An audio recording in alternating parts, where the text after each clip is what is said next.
Friends, आज का जो टॉपिक है one of the most beautiful topic है, क्योंकि इसमें जो सब्जेक्ट का हम लोग डिस्कशन करने जा रहे हैं ये सभी का फेवरेट सब्जेक्ट है। फेवरेट इसलिए है क्योंकि कुछ लोग ऐसे हैं जो मैथ्स को काफी ज्यादा पसंद करते हैं, लेकिन मोस्ट ऑफ द लोग, आप में से भी मोस्ट ऑफ द लोग ऐसे होंगे जिनको मैथ्स सब्जेक्ट से चिढ़ मस्ती होगी, यानी मैथ्स सब्जेक्ट बिल्कुल पसंद नहीं होगा। और एक मजे की बात बताऊं, जब मैं आप लोग के एज का था, जब मैं 8वीं 9वीं में था, तो मुझे भी मैथ्स सब्जेक्ट बिल्कुल पसंद नहीं था। और नसीब देखो या फिर क्या डेस्टिनी बोलो, कुछ भी बोल लो, कि आज मैं मैथ सब्जेक्ट पढ़ा रहा हूं, वो भी बहुत बेहतरीन तरीके से, और आप उसको अच्छा रिस्पांस भी दे रहे हो। तो ये मेरे लिए बहुत ही प्राउड मोमेंट वाली बात है कि जो सब्जेक्ट में मुझे डर लगता था, आज मैं उसी का प्रोफेसर हूं, बहुत ही अच्छे लेवल पे आपको आज मैं पढ़ाता हूं, तो बहुत ही अच्छा लगता है। लेकिन आज मुद्दा वो नहीं है। आज मुद्दा ये है कि आप में से अगर ऐसे कोई स्टूडेंट्स है जिनको डर लगता है मैथ्स में, और वो ये सोचते हैं कि किस प्रकार, आप में से भी कई सारे लोग हो जिनको 90% प्लस मार्क्स मैथ्स में आए या फिर आउट ऑफ मार्क्स आए, तो उनको क्या क्या चीजों की ध्यान में रखने की जरूरत है। तो आइए इस वीडियो के थ्रू डिस्कस करेंगे कुछ इंपॉर्टेंट बातें, कुछ इंपॉर्टेंट पॉइंट्स आपको मैं बताने जा रहा हूं। खासकर अगर आप इन पॉइंट्स के ऊपर ध्यान लगाओगे, इन पॉइंट्स के बारे में सोचोगे, थोड़ा सा एफर्ट, हार्ड वर्क करोगे, तो डेफिनेटली वो रिजल्ट आपको मिल जाएगा, मनचाहा रिजल्ट आप प्राप्त कर सकोगे। और हम बात कर रहे हैं how to score 90% plus marks in your mathematics subject. जी हाँ दोस्तों, मैथ सब्जेक्ट अगर आप कोई छोटे स्टैंडर्ड के स्टूडेंट हो, लाइक 6वीं में हो, 7वीं 8वीं 9वीं 10वीं में हो, तो आपको मैथ्स होगा।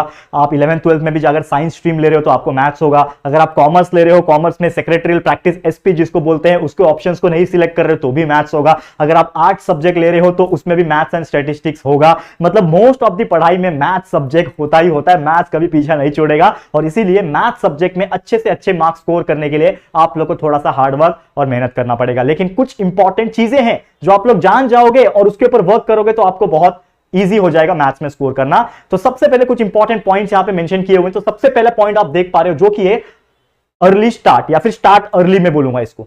स्टार्ट अर्ली का मतलब क्या होता है? बहुत सारे ऐसे स्टूडेंट्स होते हैं दोस्तों जो सोचते हैं कि जब एग्जाम्स मेरे नजदीक आ जाएंगे, लेट्स सपोज कि मेरा एग्जाम अभी 5 दिन के बाद है, ठीक है, तो वो इंसान क्या बोलता है, वो स्टूडेंट क्या बोलता है, और इवन मैं भी बोलता था ऐसा कि अरे अरे अभी मेरे पास 5 दिन बचे हुए, तो मैं क्या करूंगा ना, कल से पढ़ता हूं।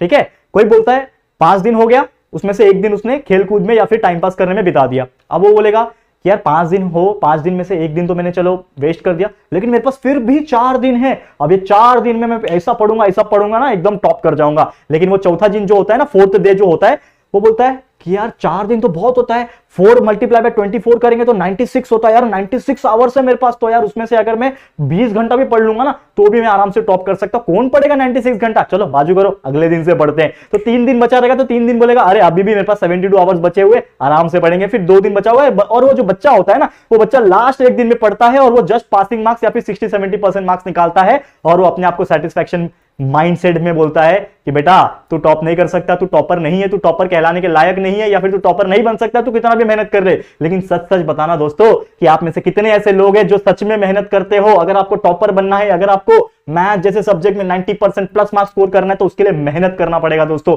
हार्ड वर्क करना पड़ेगा। और अगर आप नहीं कर सकते ना, तो अपने आप को बोला भी मत करो कि आप नहीं कर सकते। ठीक है, तो ये चीज ध्यान में रखना।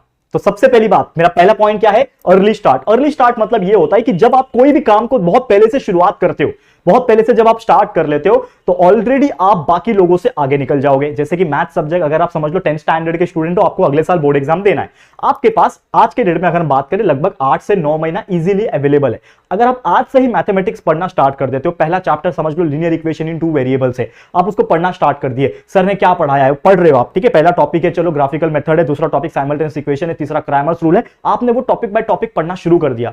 ठीक है, और एक दूसरा बच्चा है, ठीक है, जो दूसरा बच्चा है वो क्या बोलेगा, अरे मेरे पास तो पूरा साल भर टाइम है, आराम से पढ़ेंगे ना, क्या दिक्कत है, क्या घाई है, मैं तो आराम से पढ़ के अच्छे मार्क्स निकाल लूंगा। तो पहले बच्चा क्या कर रहा है, मेहनत कर रहा है बहुत ज्यादा, और कंटिन्यूअसली जो स्कूल में चल रहा है, जो हमारे वीडियोस में चल रहे हैं, जो ट्यूटोरियल्स में चल रहा है, क्लासेस में चल रहा है, कॉलेज में चल रहा है, जो भी है वो चला रहा है साथ में, वो उसको साथ में चला रहा है लेके, और साथ में लेके पकड़ के चल रहा है। लेकिन दूसरा क्या बोल रहा है, मैं आराम करूंगा। तो जो दूसरा बच्चा है ना, वो आराम करता ही रह जाएगा, और लास्ट के 1 महीने 10 दिन में पढ़ाई करेगा, जितने उसके अच्छे मार्क्स नहीं आएंगे, और उतना ये जो बच्चा है जिन्होंने पूरा साल भर पढ़ाई किया है ना, ये बच्चे के ज्यादा मार्क्स आ जाएंगे ऑटोमेटिकली। बस फर्क यही है, क्योंकि पहले बच्चे ने अर्ली स्टार्ट किया हुआ है, पहले स्टार्ट किया हुआ। तो जब आप पहले स्टार्ट करोगे तो डेफिनेटली आपके पास ज्यादा वक्त रहेगा, और आप बाद में लगभग जब आपके एग्जाम्स के लिए 1 महीना 2 महीना बचा रहेगा, तब आप रिवीजन को बहुत अच्छे से दे पाओगे। और हमेशा याद रखना, एग्जाम्स के पहले जो बच्चा 2 से 3 बार आराम से रिवीजन कर पाता है, वो बच्चा टॉप आराम से कर पाता है।